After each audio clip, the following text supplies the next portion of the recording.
Hello, making a short video of this is the 2014 Chevy Silverado Media Center. I believe it goes from uh, 20, 2013 to 2019, these models. And there's different size LEDs. I think this one's a 10. The reason it's laying here like this is I had, of course, you've heard of the media problem where it freezes, locks up, and then it just takes off again, maybe. And even on mine, my dials over to the left, the analog dials, it would just completely reset, everything would go off and then back on, and then it would finally come back up. That always came back, and once in a while, I'd say this has been about a year and a half fight for me on this. So later on, I've had about 3 times that the reverse screen didn't come on, but that's all out of all that time. Just turn the truck off, turn it back on, and that seemed to work, even if the radio would be locked up. It got to be so bad, I went up and I bought this unit here from a auto parts store, or a auto salvage place. It was nice because they gave me all the parts, they gave me, the climate control and all that stuff. So that was pretty cool getting all that at one time. And I put it in. This is out of the original truck here, but I put the one that I bought in the screen in, and it worked for about a month. It did all right. It was summertime, wasn't getting cold, so it was working okay. And then all of a sudden, it started doing it again. This radio was locking up all the time. You never knew when it was going to work. Hit a bump, and it might work. And also the dash, the left side of the dash, it would blink off and blink back on. Your fuel gauges and everything, all the analog stuff, just completely reset. And it was just getting to be a pain. Of course, I read that all about the software stuff needing to update, this, that, the other. Well, the truck I'd had it for years, and as far as I know, it's never been updated, and it was always working. So yeah, I thought that's kind of weird for it to be software because it was never updated. And it's not like it's a Windows machine that you would figure the update would mess it up. So anyway, I could wrap on the top of the dash right there, like where the radio was at, and once in a while I could get it to come out of it, and it would work for a little while, and then here it go again. So I knew it was probably electrical was my problem after I replaced, with a new unit. And so I'll turn this over, and of course I was happy to see these extra plug-ins that they left for me at the salvage place. They were a little lazy, so they didn't take these out. These D plugs, that's what I call them. The old razors and all those used to use it. I thought like hell it was the problem there. And of course, if you look down in there, you'll see the pins that goes down in there. And so I tried to clean the best I could, but I was real careful, especially with this D plug. You can really mess it up if you do too much to it. So I didn't mess with that too much. I'll go ahead and let that go there. This is kind of the toolkit I use. Just some, whatever kind of contact cleaner you can. It just goes in wet and dries out real quick. You want to, have your cloth and, just dump it back out and blow on it to dry it off real good after you get all done. Here's a little toolkit that I use, and I'll put the links inside at the bottom of the video. And let's see, let me zoom in on it. You can see which ones I kind of use to try cleaning the contacts out with. I tried these different ones and stuff. And those, I think the bigger brushes are the ones I actually use to clean out the contacts. I'll show you what I mean.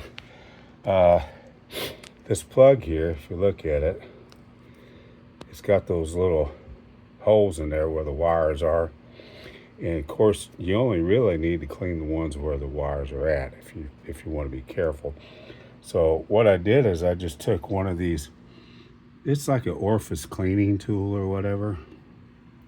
I was real gentle with it. I just put the one that just barely fit in there, or I mean, had a little bit of room. I didn't want to, as I was like moving it up and down, I didn't want to scratch it too hard. I just wanted to kind of rough it up and see if I could get the contact clean in there. So, but that's all I did on that, on the plug-ins.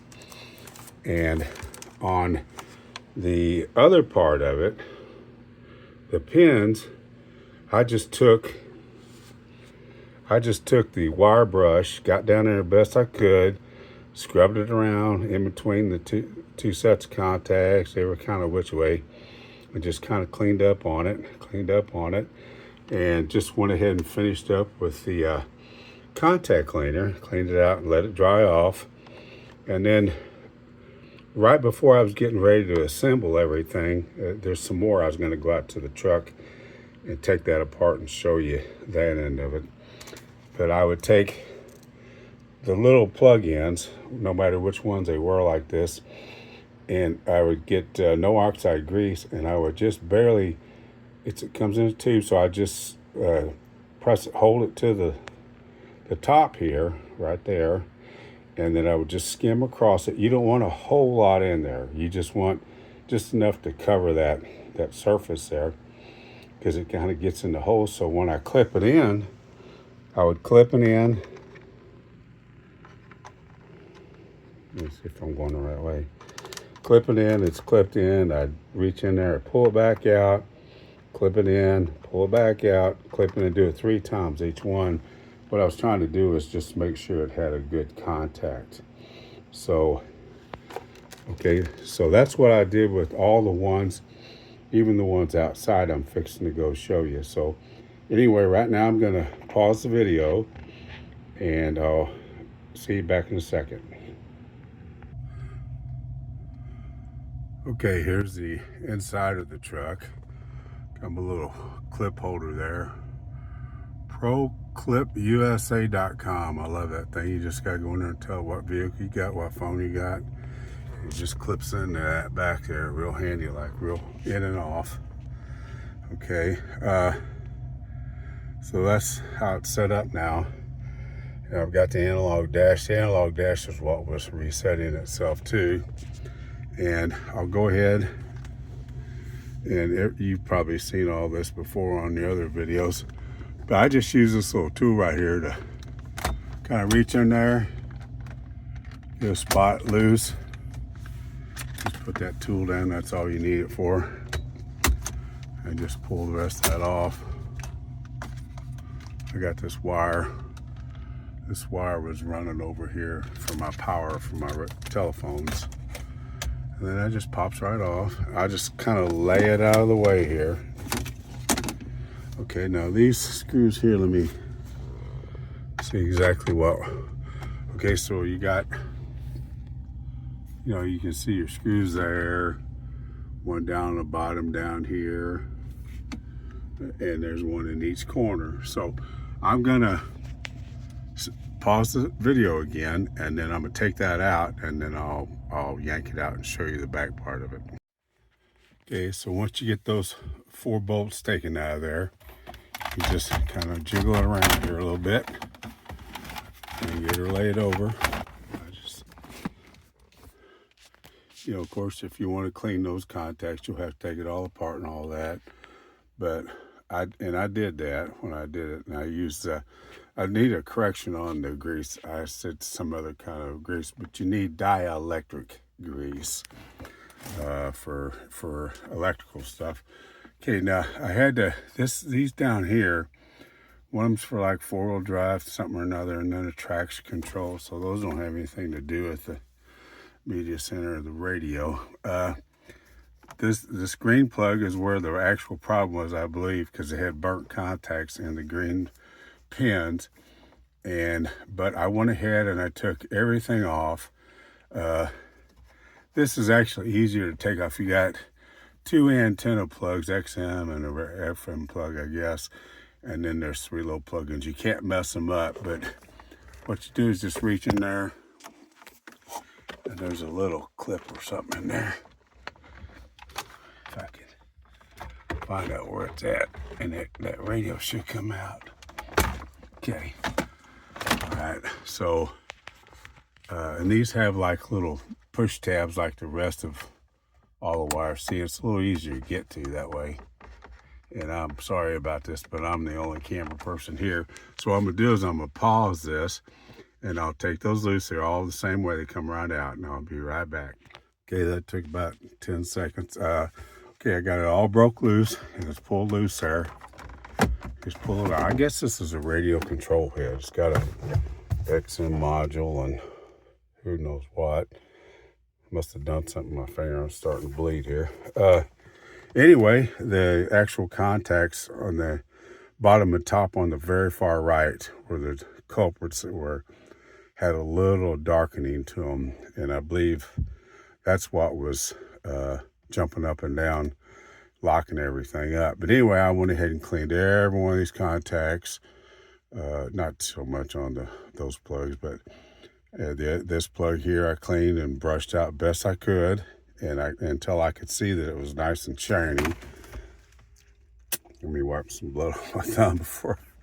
Okay, so anyway, I'm gonna put this back in, and I'm gonna plug it back up. I'm gonna do the dielectric grease on the plug, real thin layer of it on the plug in.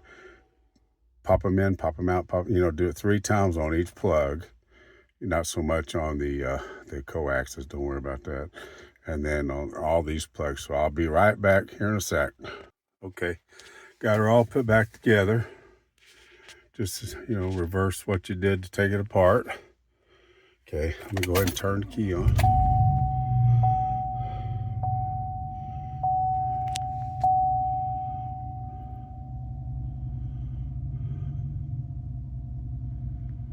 Okay, found my phone. Got a little jam going on there. Okay, I did this about a month and a half ago, and I didn't want to upload a video too soon before I thought I might have had it. But it looks like to me it's working perfect. I hadn't had any lockups, no resets on the analog dialogue or dials or any of that stuff. And I did, like when I talked to before, about one of the last things I did is I called the dealership, talked to the service manager, I guess is who I was talking to. And he suggested that it was a software problem. And I said, well, I don't think it can be that, because when I hit on top of the dash there, it can start playing again. And he said, well, I don't know. I could still be software. If it ain't that, it's a new radio. And I said, well, I could probably get one of those from a auto salvage place. He said, well, I've never been able to pair one up to work because it thinks you got a stolen radio. So he said, I suggest bring it into us and let us change it with a new $1,000 radio. and I said, oh, okay, that's probably not going to happen. But I said, thanks for the information. They didn't, I don't know if I just don't know. But anyway, if you guys can't find, or guys and gals can't find any other reason why yours is locking up and your analog dialogue or dials are just flipping back and off and on, and being frustrated, not being able to hear your jams as you're going down the road or whatever, try this out and see if it works. So talk to you guys later.